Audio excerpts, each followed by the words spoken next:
welcome to the first ever Property Solvers podcast. My name's Ruban. I'm here with James Durr. We're both directors of Property Solvers. So I thought the first topic we can discuss is a bit more about the industry we work in, which is the sell house fast industry, also known as the quick sale industry, we buy any house, that kind of thing. There's a number of different terms that are used for what we do. But perhaps we can start by introducing ourselves. So James, do you want to maybe start by kind of talking a little bit about your background, what you've done over the years in property, and then I can do the same. Yeah, so my journey in property started around 2003. So basically, I was actually working for the Department for International Development in London as a civil servant. And if any of you guys out there have ever worked as a civil servant, you would know that the earning potential is certainly limited. So I started looking for sort of other ways to earn money. And at the time, the property market was quite hot. So I started looking at auctions. And I was looking at sort of where yields were best. And obviously I lived in London. Very expensive to buy a property there. Yields were low, so I had to look further afield.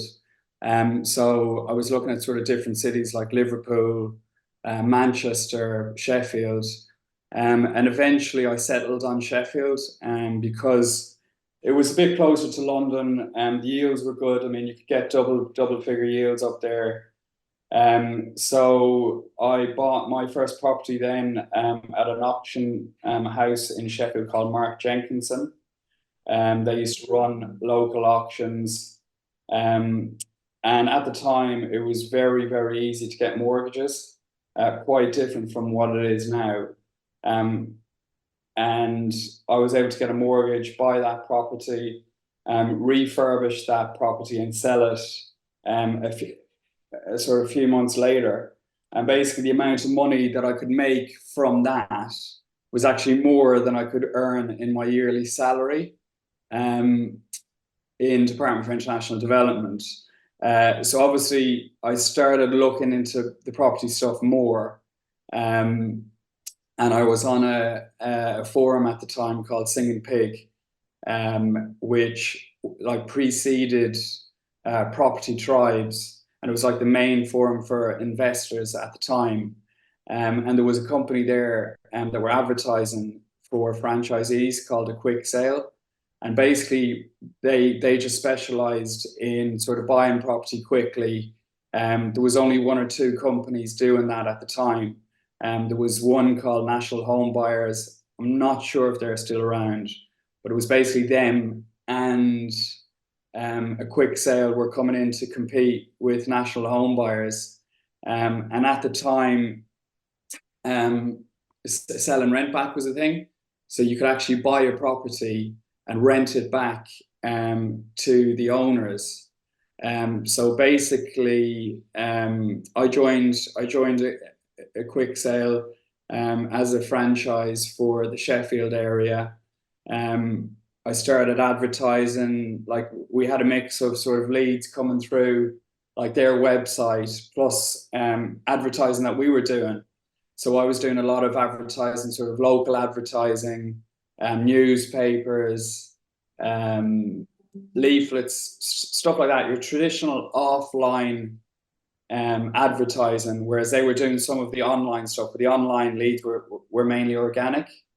And through A Quick Sale between, let's say, 2004, 2005 and 2009, I maybe bought 70 properties. And I sold quite a few. I was doing a mixture of trading and renting. A huge proportion of the business was rent backs. Because what we do is there was a lot of demand from vendors looking to sell their property, and like at this time, sort of interest rates were rising quite quickly, a little bit similar to how it is now, actually. And a lot of people were finding themselves in trouble with their mortgages. So basically, they were in a position where I mean, a lot of the leads at that point, maybe 50% of them might have been financial leads and people looking to rent back. And that was a really great solution for these vendors. So we were able to buy like a lot of properties. I mean, a Quick Sale as a company went on to become the biggest property buying company in the UK. I think they were buying maybe 1,200 a year or something like that. So yeah, so that obviously as well at the time, there was a lender called Mortgage Express, and basically what you could do is you could buy these properties cash, and you could remortgage day one to pull your equity out. So it was similar to buy, refurbish. What is it? Refurbish, refinance. Yeah, BR. That's right. Yeah, but in those days it wasn't called that. It was just like just buy and pull your equity out. So that led us up then, like we went on a big buying spree. That led us up to the financial crash. Obviously, a lot of the lenders got caught out. A lot of us also got caught out because obviously, like at the time, I mean, my risk management was maybe not the best. I was just looking to accumulate more and more properties. Some of the rents I'd taken my eye off the ball. I had a lot of tenants. Some of these rent backs were in arrears. And the financial crash was a big wake-up call because obviously, like, it had to totally realign things. Some of the properties that I had in the market, I had maybe 7 on the market, so I had to cut the prices aggressively to get these properties sold. And obviously concentrate on the rents, make sure that the rents are getting paid. Some tenants that weren't paying, we had to move out and basically realign the whole portfolio to make it more sort of shock-proof for the future. And I was able to get through that time. Obviously kept all my rentals, sold some of the properties that I had on the market that needed to be sold quickly. Obviously in times where you need to take drastic action, you need to move quickly, and I was able to do that during the recession. So then after the recession, I decided to take some time out. Actually moved over to South America for a few years. Lived in Brazil, lived in Colombia, basically just living off the rents and living the good life, living by the beach, stuff like that. Came back to London in 2014. A house that we had bought in London pre-recession, and we bought a sort of a 4-bed semi-detached between myself and Ruben actually, which we used to rent out the rooms to our friends. But when I came back, we got going on refurbing that. So we, like, obviously the market had picked up again. It was time to get sort of back involved. I mean, I'd had enough years off, let's be honest. So when I came back, yeah, we started refurbing this house. We did a sort of side extension and a back extension under permitted development rights. We were able to sell that property we bought it for 450 pre-crash. We spent, I think it was about 110 including staging the house. And we were able to sell that for 850. So we made a good profit out of that. Well, that house pretty much at the peak of the market as well, didn't we? Just before. Yeah, at the peak of the market, which just goes to show, you know, property can be a forgiving business. Like if you're able to stay in the game long enough. So yeah, so we sold that. Then I also bought a property in Spain at the time. Refurbished that. Then sort of, I think in 2016, I started buying and flipping on my own through a company that I have called Alexander & Short. So I just started buying properties and refurbing them and selling them on. And then I think it was maybe 2017, 2018, myself and Ruben got back together with Property Solvers, saw that there was a good opportunity to sort of join forces and start buying and refurbing and flipping houses ourselves. Okay. And that was the sort of beginning of Property Solvers, and obviously that business model has developed over the last few years, along with the sort of cash buying. We now do online auctions, and we do estate agency sales as well. So really, the idea behind it was just for vendors to give them a bit more choice when it comes to selling quick, because traditionally it was just one route for vendors who wanted to sell quick, you know. In terms of like companies, I mean, obviously there's separate auction houses that you can go to, there's separate estate agents, but there was not one company that was sort of providing all three routes and really working out a solution based on like what vendors want to do, what their objectives are, and how quickly they want to sell. And that's basically where we're at now. We're at a point where we're growing that business. It's grown sort of very fast, and we're getting a lot of traction on the auction sales, and we're still buying. And at the moment, also selling quite a bit, like selling some of our own portfolio down, obviously selling properties on behalf of other landlords, and buying and trading a lot of property on behalf of, well, for sellers who want to sell quick. Yeah. So I was going to talk a little bit about my background, but perhaps we can do that a little bit more in future podcasts. But I guess I wanted to talk a little bit more about the quick sale industry. James, I'd be interested to hear what you think about the quick sale industry as it stands and how it's evolved over the last few years, particularly since when you started, because as you said, quick sale, they were kind of the main player, but then they kind of faded out. And then a number of other companies have appeared over the years. Where do you think well, first of all, why do you think more people are choosing the quick sale as an option? And where do you think it's heading in terms of, you know, moving forward within the industry?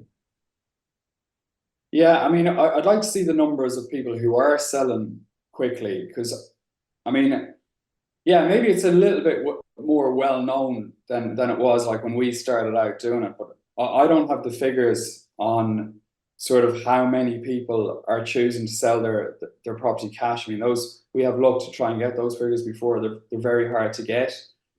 What I do know is that there's way more players in the industry.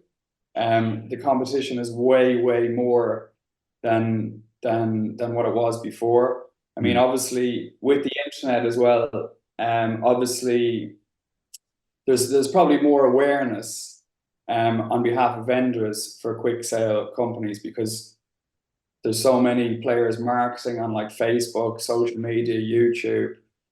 So maybe from that point of view, like there might be more people selling quick, but I think there's always been a need for people to sell quick, and maybe the industry has become more mature, where it used to be like estate agents would speak to their mate like on the phone and say, look, this vendor wants to sell quickly, and then they'd have an investor who buy it. Whereas now it's like there's proper companies, there's industry bodies, and in terms of where it's going in the future, I mean, they regulated sale and rent back, like sale and rent back in the early days. I mean, it was a really good solution for people, but the problem was that some landlords or investors were promising like a rent back for the life for the tenant, and those landlords subsequently went bust. In like a lot of them went bankrupt in the financial crash. So the government had to come in there and regulate to protect people, you know. And obviously sorry. Yeah, so also what's happening is that landlords were going in there, buying these properties and then renting them back, and then, you know, dramatically increasing rents or selling. Or throwing the tenants out. Do you know what I mean? Or just evicting tenants and not really sticking to their promises, or like leaving the house in really poor condition.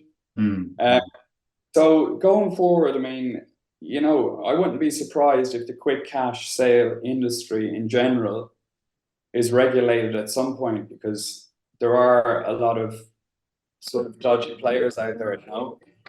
Yeah, I mean, just to talk about a few examples, one that we often come across is a vendor gets made an offer on a property which seems kind of too good to be true.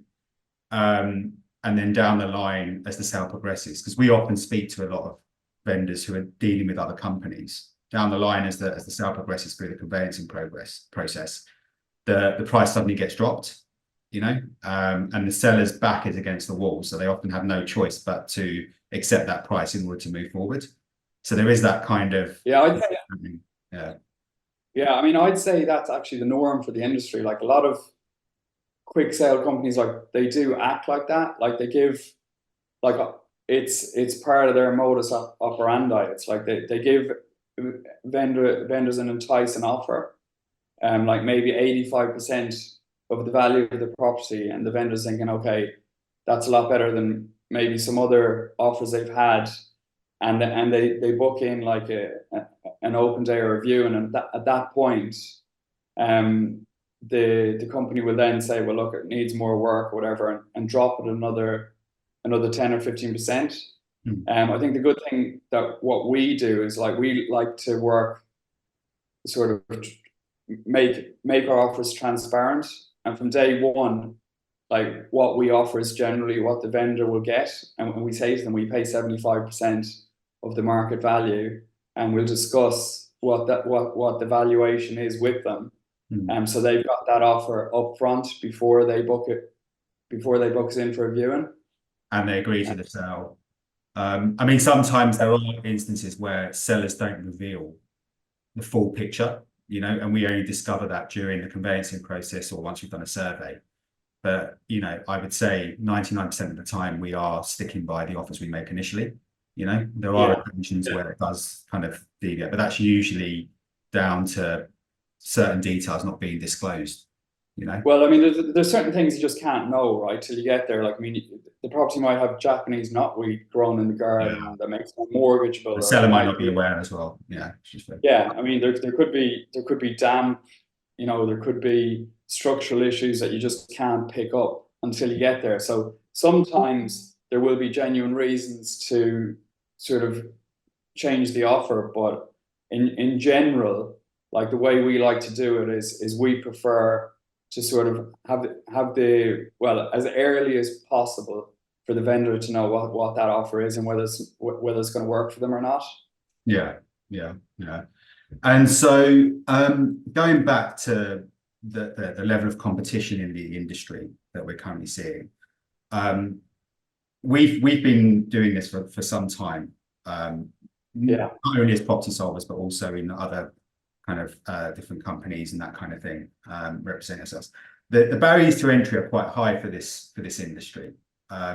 Why would you say that is? Why would you think that, like, it's quite hard to get into the quick sale industry and become an operator within the space? Yeah, I mean, when I first started, obviously competition was pretty low or non-existent. I mean, you'd have a few sort of adverts in the newspaper and stuff like that, but, like, with the sort of, the boom in the industry and obviously the internet and stuff, there's so many competitors now, and like the costs, like the advertising costs, the cost to generate a deal, like, really have exploded.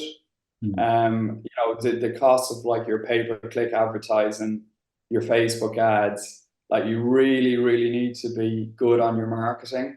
Then obviously, there's still, like, the cash flow issues of actually, like, property in general is very cash intensive business, and when you're trading a lot of properties, you need vast sums of money to do that.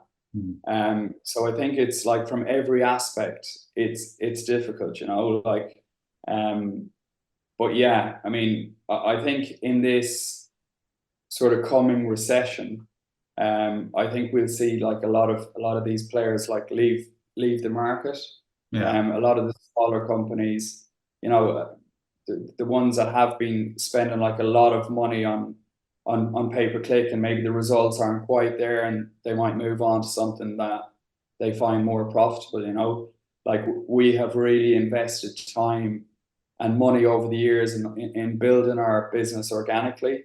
And I think that serves us well at a time when, you know, marketing prices and costs have exploded so much, and particularly as well with Facebook after the iOS changes.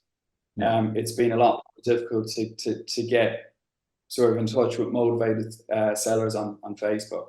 Yeah, for sure.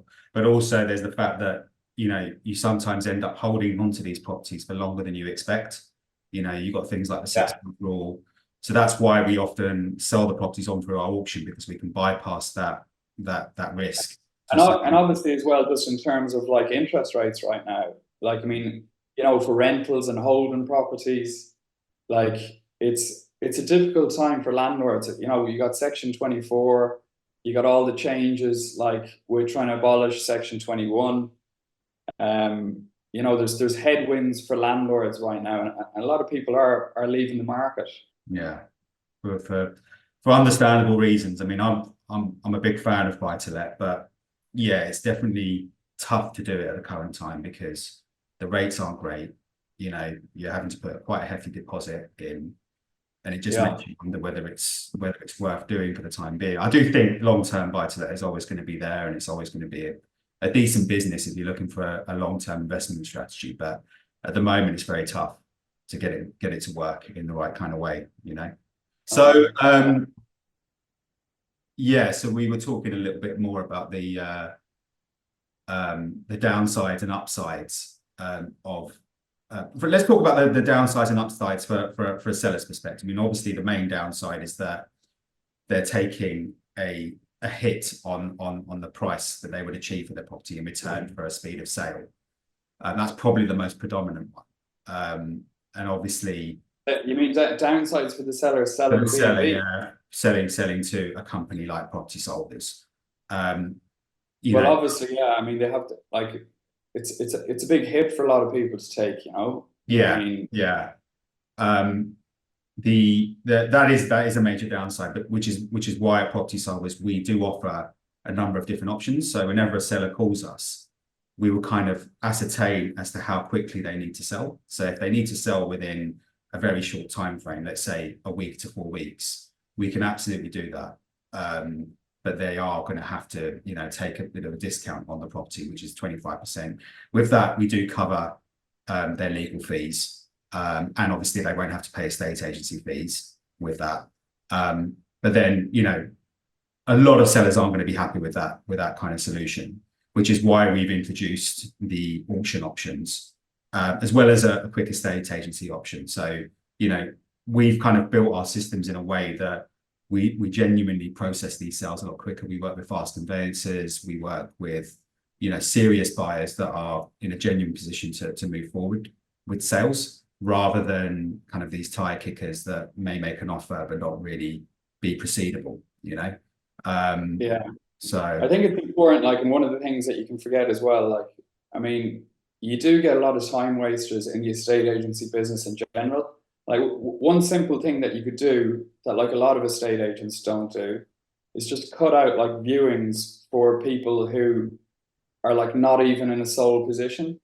yeah, Like, some estate agents would just waste vendors' times by booking in viewings for somebody who's not even on the market. You know what I mean? It just doesn't make sense. So, or they've got their property on the market, it's been on for 3 months, and they're not willing to drop in order to get buyers through the door, you know.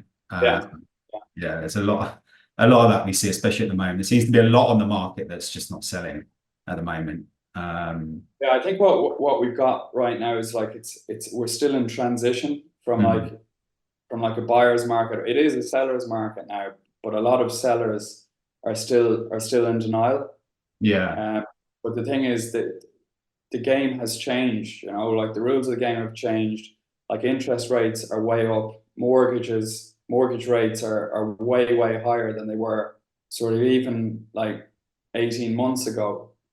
And you know, the market's going to take a little bit of time to play out. Yeah. And people are just got to get used to a kind of higher interest rate environment. I think that's definitely going to be the status quo for the next few years. I don't think there's any chance.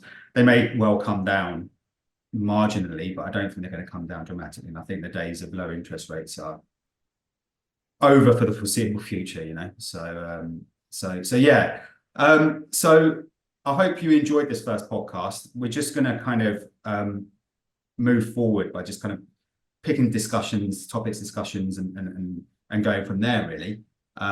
Excuse all the editing issues and that kind of thing. We're going to keep working at it and hopefully get it more polished. But hope you've enjoyed what we've had to say. Yeah, we look forward to the next one.